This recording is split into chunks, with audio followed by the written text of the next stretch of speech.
ที่ขนส่งยาเสพติดกว่า 21 ครั้งซึ่งส่งผลให้มีผู้เสียชีวิตอย่างน้อย 80 รายจบข่าวอรัญญาชมชื่นอ่าน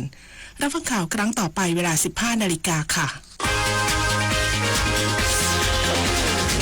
ติดตามข่าวที่นำเสนอไปแล้วได้ที่ www.thainews.prd.go.th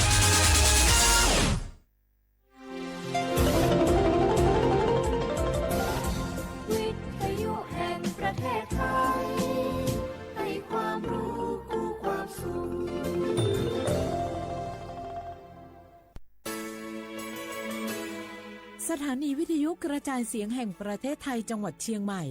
AM 1476 กิโลเฮิรตซ์สถานีวิทยุภาคภาษาชาติพันธุ์แห่งเดียวในประเทศไทยที่มีความทันสมัยเชื่อถือได้สร้างอัตลักษณ์กลุ่มชาติพันธุ์สู่สากล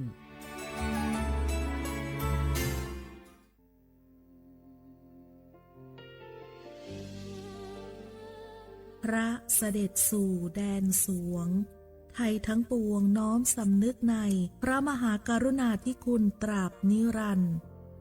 ข้าพระพุทธเจ้าข้าราชการและเจ้าหน้าที่สถานีวิทยุกระจายเสียงแห่งประเทศไทยจังหวัดเชียงใหม่กรมประชาสัมพันธ์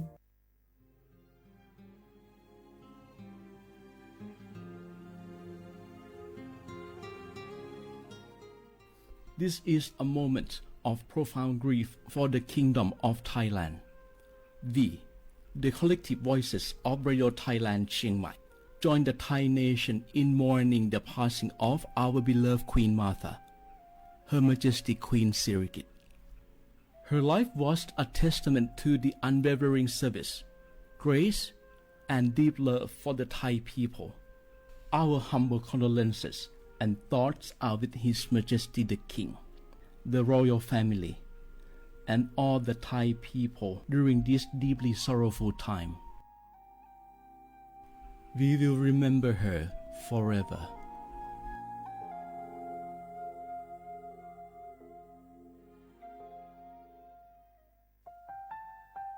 Wanu lisu shi tami kunewa jama amusa nima aku tili sango wanu watsuma aku fama ko watu wama tili shi kwali pudu tami kunewa jama wanu lisu shi za khwazapo ama he ta ho le tili nima jaja nima tili sa jangoรากฐานสังคมไทยตั้งแต่อดีตจนถึงปัจจุบันเคารพเทิดทูนสถาบันพระมหากษัตริย์เป็นศูนย์รวมจิตใจที่เหนียวแน่นของคนไทยในเวลาที่เกิดวิกฤตทางการเมืองพระบารมีของพระเจ้าอยู่หัวก็ทำให้เกิดความสงบและช่วงที่เกิดวิกฤตเศรษฐกิจปรัชญาเศรษฐกิจพอเพียงของพระเจ้าอยู่หัวรัชกาลที่ 9พระราชทานให้กับคนไทยก็ทำให้ผู้ที่น้อมนำมาปฏิบัติมีภูมิคุ้มกันและไม่เกิดความเสียหายพระปฐมบรมราชโองการของพระเจ้าอยู่หัวรัชกาลที่ 10เราจะสืบสานรักษาและต่อยอดและครองแผ่นดินโดยธรรมเพื่อประโยชน์สุขแห่งอาณาราษฎรตลอดไปพระมหากษัตริย์ไทยทุกพระองค์ทรงห่วงใยราชเสมอสถาบันพระมหากษัตริย์ไทยศูนย์รวมใจไทยทั้งชาติ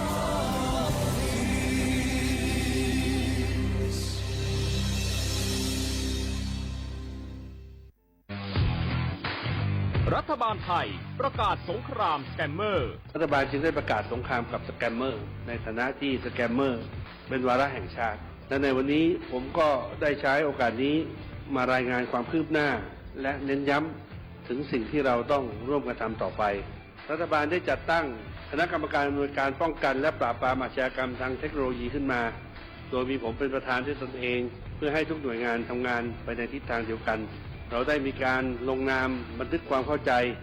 ระหว่าง 15 หน่วยงานหลักทั้งภาครัฐและภาคเอกชนตลอดจนสถาบันการเงินเพื่ออุดช่องโหว่ทางการเงินและตัดเส้นทางเงินของกระบวนการอาชญากรรมเหล่านี้ให้สิ้นซากรวมพลังคนไทยต้านภัยสแกมเมอร์นายอนุทินชาญวีรกูลนายกรัฐมนตรี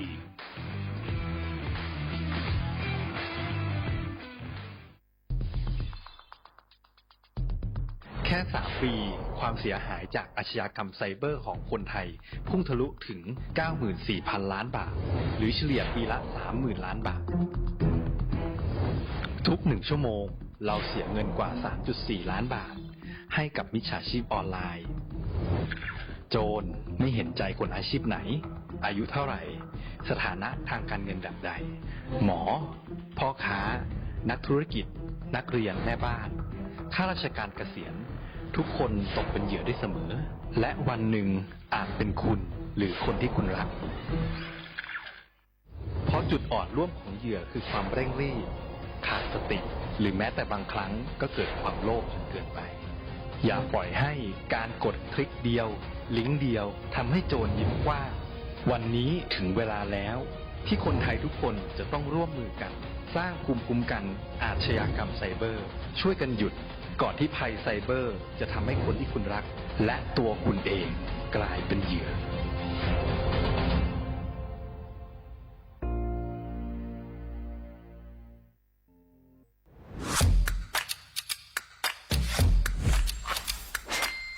ก ลับมาแล้ววันนี้กับโครงการคนละครึ่ง plus รัฐออกครึ่งประชาชนออกครึ่งช่วยเศรษฐกิจไทยหมุนเวียนเติบโตถ้าเราช่วยกัน plus ต่อยอดให้เศรษฐกิจไทยเติบโตอย่างยั่งยืนด้วย5 plus plus ที่ 1 เพิ่มช่วงอายุผู้เข้าร่วมโครงการจาก18 ปีเป็น16 ปี plus ที่ 2 เพิ่มวงเงินใช้จ่ายจาก150 บาทเป็น200 บาทเพิ่มพลังซื้อของประชาชนเพื่อกระตุ้นการหมุนเวียนในระบบเศรษฐกิจฐานรากลดภาระค่าครองชีพ plus ที่ 3 เพิ่มสิทธิพิเศษด้วยการดูแลผู้ที่อยู่ในระบบภาษีให้ได้รับสิทธิพิเศษมากขึ้นเพื่อสร้างแรงจูงใจให้ทุกคนร่วมอยู่ในระบบอย่างโปร่งใส plus ที่ 4 เพิ่มโอกาสให้นิติบุคคลขนาดเล็กเข้าร่วมได้ให้ธุรกิจเติบโตเป็นกำลังสำคัญของเศรษฐกิจไทย plus ที่ 5 เพิ่มทักษะใหม่เพื่อพัฒนาให้ร้านค้านำความรู้ใหม่ๆมาช่วยเพิ่มยอดขายลดต้นทุนเรียนรู้เติบโตและปรับตัวไปกับเทคโนโลยีใหม่เพื่อสร้างเศรษฐกิจที่แข็งแกร่งจากคนละครึ่งสู่คนละครึ่ง plus ไม่ว่าจะสั่งข้าวคนละจานชาเขียวคนละแก้วขนมเค้กคนละชิ้นหรือหลายๆชิ้นก็ใช้ส่วนลดได้ทันทีสูงสุดวันละ200 บาทแถมใช้กับฟู้ดเดลิเวอรี่ก็ยังได้สำหรับประชาชนไทยอายุ 16 ปีเป็นต้นไปสมัครรับสิทธิ์ผ่านแอปพลิเคชันเป๋าตังวันที่ 20-26 ตุลาคม 2568 สำหรับร้านค้าที่สนใจร่วมโครงการสมัครได้ผ่านแอปถุงเงินวันที่ 15 ตุลาคมถึง 19 ธันวาคม 2568 แล้วเตรียมพร้อมรับลูกค้าจากทั่วประเทศเพราะนี่คือโครงการที่คนไทยทุกคนช่วยกัน plus เพื่อให้เศรษฐกิจไทยโตไปพร้อมกันโครงการคนละครึ่ง plus ดำเนินการภายใต้เป้าหมายที่ชัดเจนของรัฐบาลในความต้องการกระตุ้นเศรษฐกิจลดภาระค่าครองชีพให้ประชาชนและยกระดับศักยภาพผู้ประกอบการไทยให้พร้อมในยุคดิจิทัลโดยยังคงยึดหลักความโปร่งใสตรวจสอบได้และป้องกันการใช้สิทธิที่ผิดวัตถุประสงค์คนละครึ่ง plus เพิ่มพลังเศรษฐกิจไทยพร้อมโตไปด้วยกัน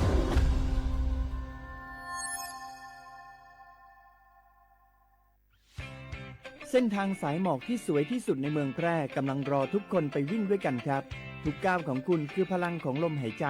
ชวนเพื่อนชวนครอบครัวมาวิ่งฝ่าสายหมอกเพื่อโรงพยาบาลแพร่ในวันอาทิตย์ที่ 7 ธันวาคม 2568 บริเวณลานกิจกรรมหลังวัดพระธาตุช่อแฮมาร่วมกันส่งต่อพลังแห่งความดีเพราะทุกก้าวของคุณช่วยต่อชีวิตให้กับผู้ป่วยในโรงพยาบาลแพร่สมัครได้เลยวันนี้แล้วไปวิ่งด้วยกันในวันอาทิตย์ที่ 7 ธันวาคม 2568 พบกันบริเวณลานกิจกรรมหลังวัดพระธาตุช่อแฮนะครับ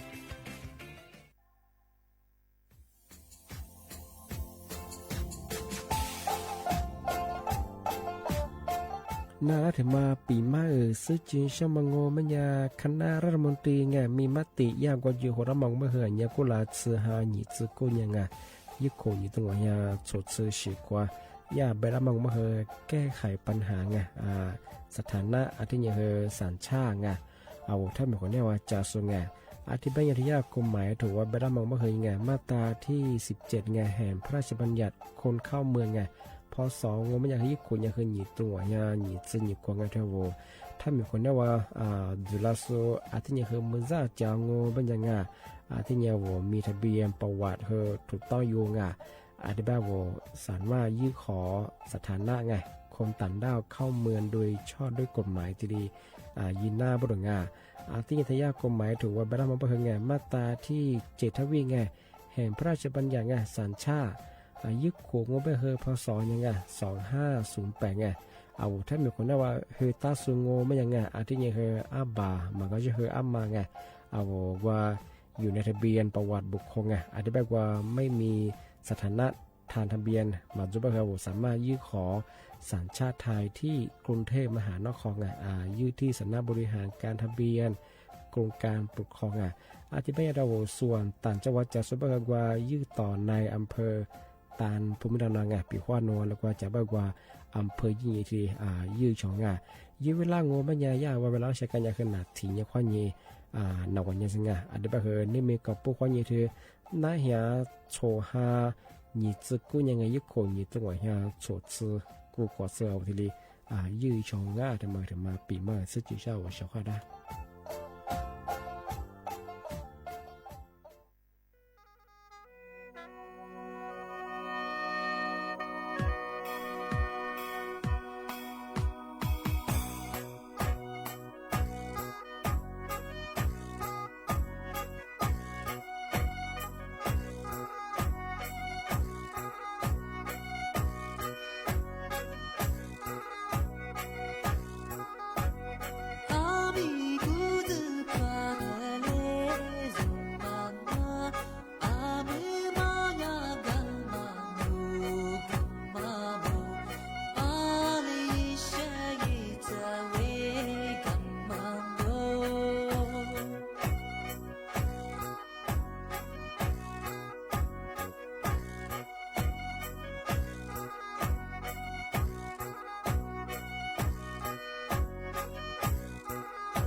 写话不然话啊，么啥你么话你啥么啊我历史我都知道话不了啊，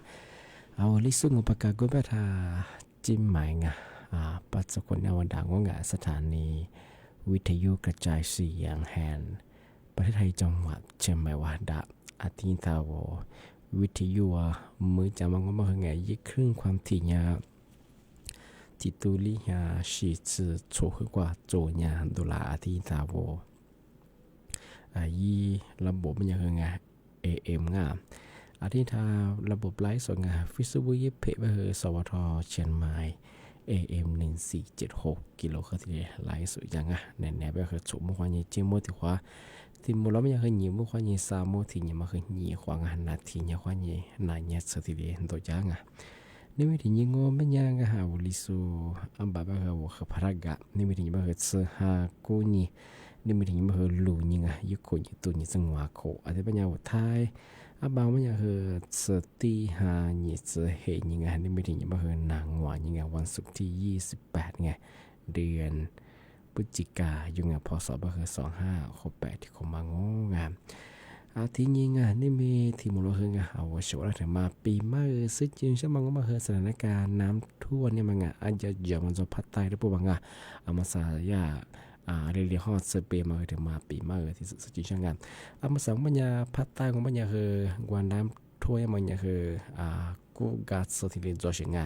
อาจจะเป็นเรื่องคือส่วนหนึ่งมันคือจังหวัดสงขลาหรือว่าที่จังหวัดหาดใหญ่มุสลิมบ้านคือจังหวัดหาดใหญ่สงขลาบ้านคือบางพื้นที่กวนจะกวนกันจุดบ้านคืออาจจะคือยาที่คือยาชุดหลวงชุดหลวงจะเป็นยังไงถึงการจะเป็นยาชุดหลวงอาทิตย์บางบ้านยาเฉพาะอาจจะช่วยก็จะเป็นความเสียหายคือยาจะจะมาเบี้ยมันคือเป็นกลุ่มตาเฉพาะมันคือขึ้นอย่างอาทิตย์ยังคือหลักโซ่ยาบ้านคือเอาวัตถุดิบว่าน้ำท่วมมันหลักโซ่ใช่ไหมก็ไม่คือยายี่ห้อสมบูรณ์ชงกันที่ห้าเลี้ยวแบบชงกันมายาตันหนูเขาแบบมันอันนี้ว่าโรงพยาบาลนครริมรั้วอย่างคือหลักสูตรอย่างคือโฉดวัดสัญญาเป็นระบบโรงงานทำไมคืออย่างคือยาบ้างคืออย่างอะไรอย่างที่ห้าเลี้ยวสเปรย์โรงงานอธิบายว่ามันอย่างคืออามุสาที่ถึงมองว่ามันอย่างปีว่าวัวชอบว่าวัวสุดแพ้วัวชอบวัวจอดจ่าสูงบางวัวกีฬาขอมบาง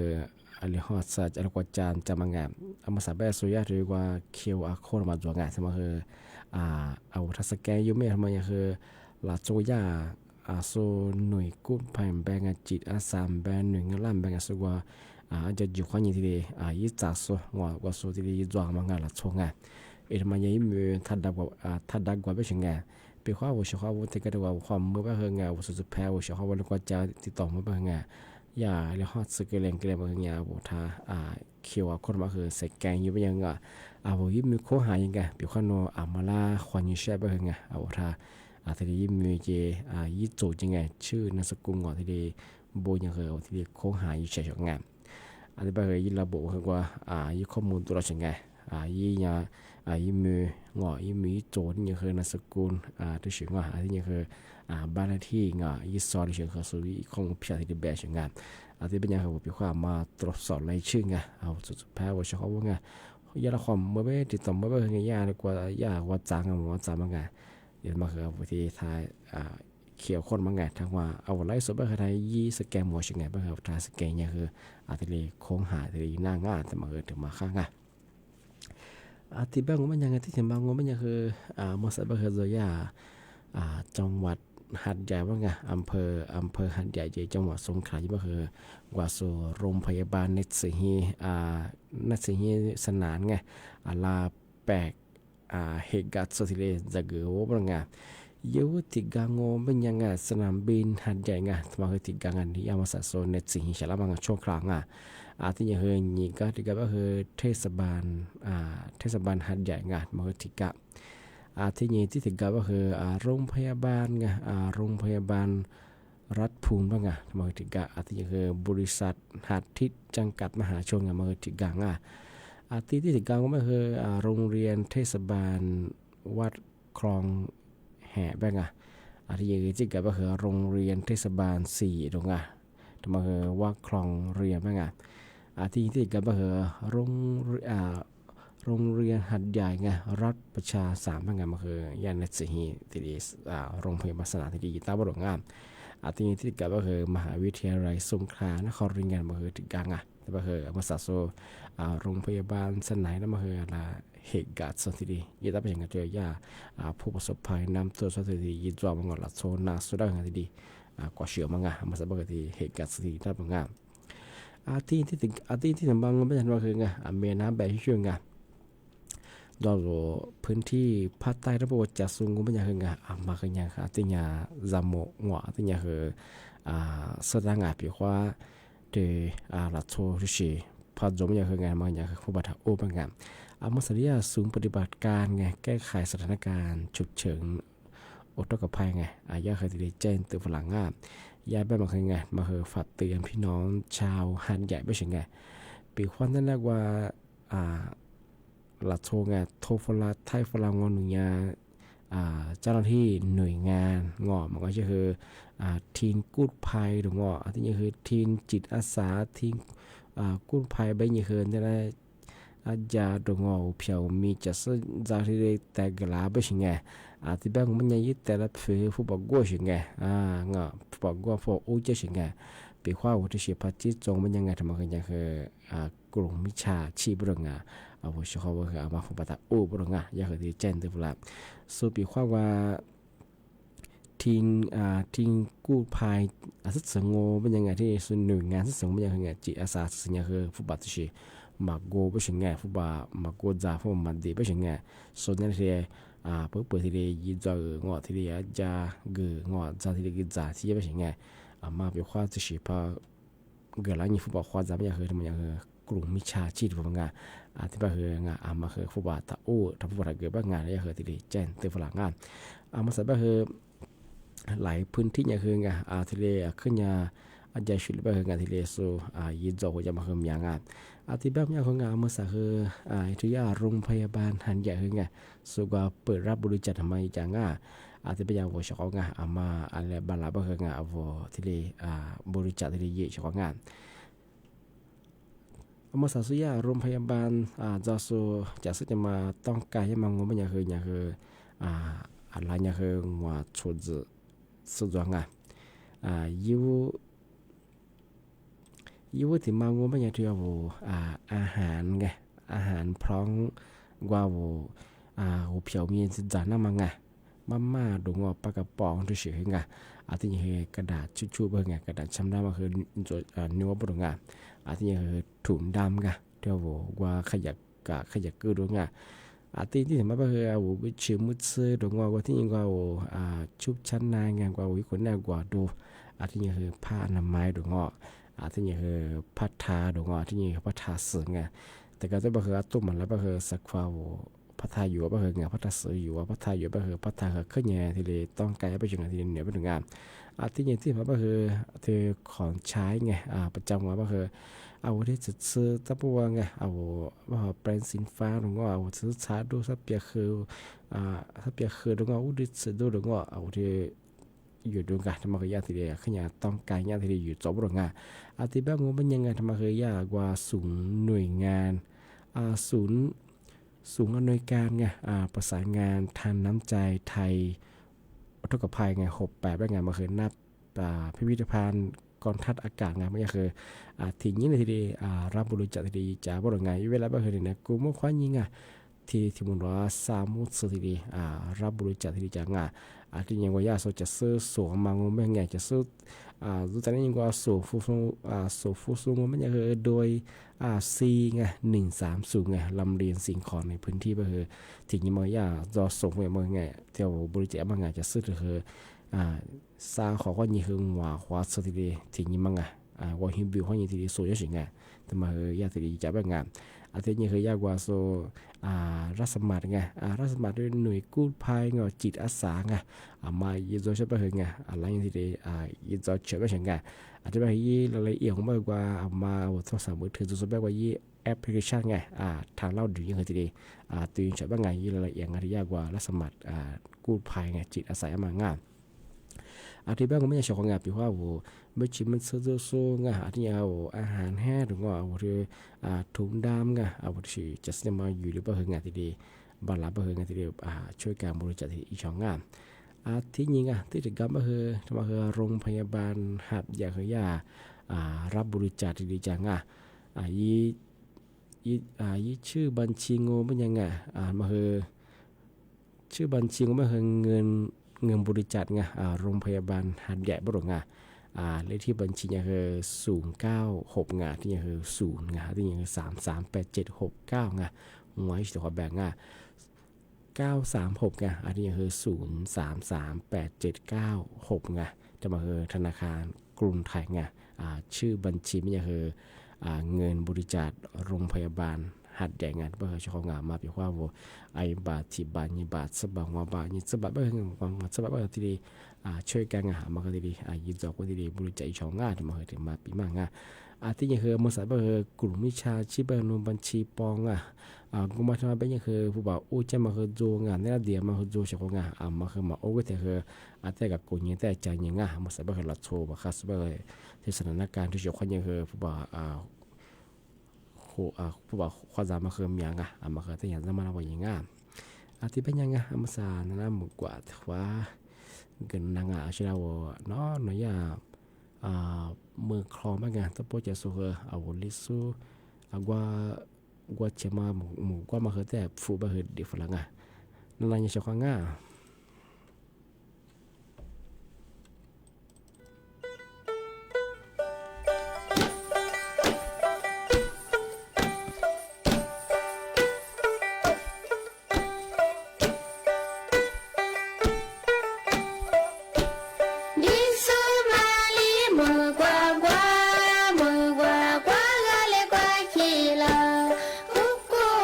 是瓜起了，天气上。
地瓦比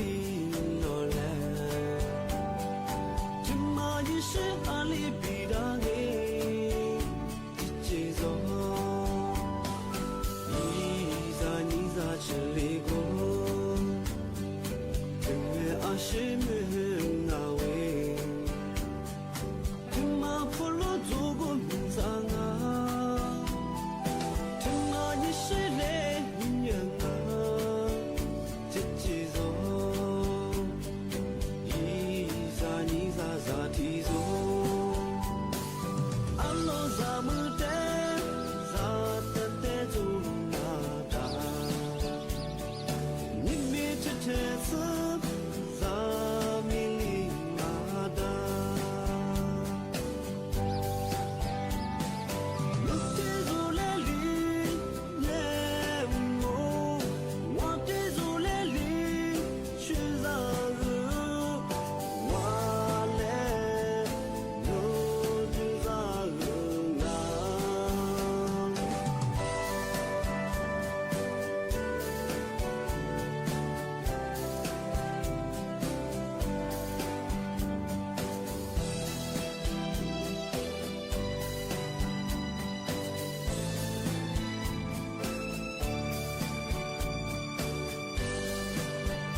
ที่นี่ไงอาชีพนะครับว่าสถานการณ์รอพัดใต้ระบบที่ดีปีมากเลยที่ดี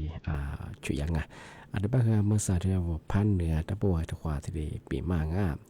เมื่อสาวก็มาจากสำนักงานกรมอุตุนิยมวิทยาที่มีระบบกุญสุเต็งยิสุยาเคยทำมาอะไรที่แจ้งเตะฝรั่งง่ายเนี่ยบ้างคือที่สานีลิงยี่ขุนน้ำงมปัญญายี่ยาชามังอุณหภูมิต่ำสุดที่8 องศาบ้าง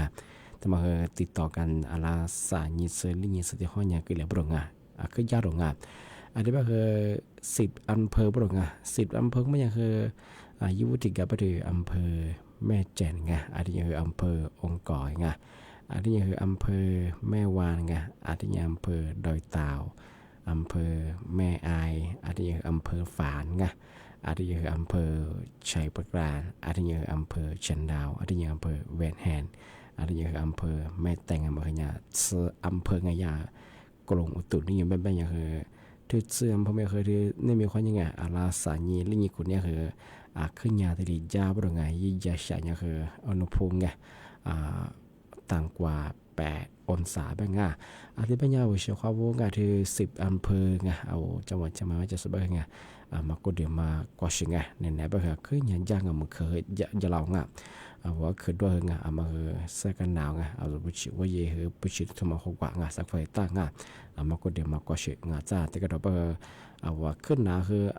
ก็ยากงัวก็ยากบุชิมันซื้อที่หมอกว่าจ้าเอาก็เดี๋ยวแหล่ได้บ้างเป็นอย่างคือที่มาคือนาเราแต่ก็เราคือยาสัตว์บางคนดึกคนน้ำมาคือจูว่ามาก็ดึกคนน้ำมาคือหนาวหัวหรือเตะหัวแต่ยันเนี่ยโอ้หิควาจ่าชของงานเป็นมาก็เดี๋ยวมากว่าชิงจ้านั่นแหละบางอย่างคือฮิจงที่ก็เราจ้าไข้หวัดใหญ่เกลือตรงเป็นหวัดเยซูเกลือตรงมาคือมีอย่างมาก็เดี๋ยวมาดูแลสุขภาพยังไงแต่มาคือ10 อำเภอบางอริยากรมอุตุนิยมเจตฝรั่งอะไรสายยิงลิงคนนี้ว่างที่บ้านก็มันยังชอบงานแต่ละปีมากมาคือที่เหลือจวงที่บ้านยังคือว่าเขาคือมาสับเราพัดใต้ก็คืออย่างที่ดีลำบากจังเอาจามาตัวจับว่าที่บ้านมาฟุตบอลดิชิบูใจเยอะคือที่ดีบูใจเยอะจะจะมาที่บ้านก็มันยังสัตว์เนี่ยสมมติว่ายิงเจ้ามือว่าตัวว่ามูลกว่าเอาชาวทาวิธีนั้นจะสู้หลายส่วนที่สุดคือบ่มองเอาชาวเราคือจุดชิดว่ามาฟูซาชิดว่าขนาดนี้ว่าจริงที่นี่ครับว่าที่นี่แค่ที่นี่คือด้วยแล้วก็ยังเขาขวานี่ก็ยังที่นี่ครับว่าคือดูสู้โลชิสู้บ้างโลชิคือยังก็ต่างอย่างเช่นเราสุ่มอย่างกว่าแบบจัดสึกว่าแบบจันเนื้อมีอย่างโลมีอย่างหนาคือมีอย่างจ้าว่าชิมิสุดบ้างตัวอยู่บ้างเอาคนน่าได้เช่นที่นี่คือจ้าลัดโซ่เชื่อสับไปว่ามาขยันมาที่กิจไม่ใช่งานโลใช่ไหมคือต่างเนี่ยเชื่อของเอาเชื่อว่าได้คือมุมมองเขาว่าสวัสดีครับ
สถานีวิทยุกระจายเสียงแห่งประเทศไทย และเครือข่ายทั่วประเทศ เสนอข่าวต้นชั่วโมง รู้เร็ว รู้จริง เกาะติดทุกสถานการณ์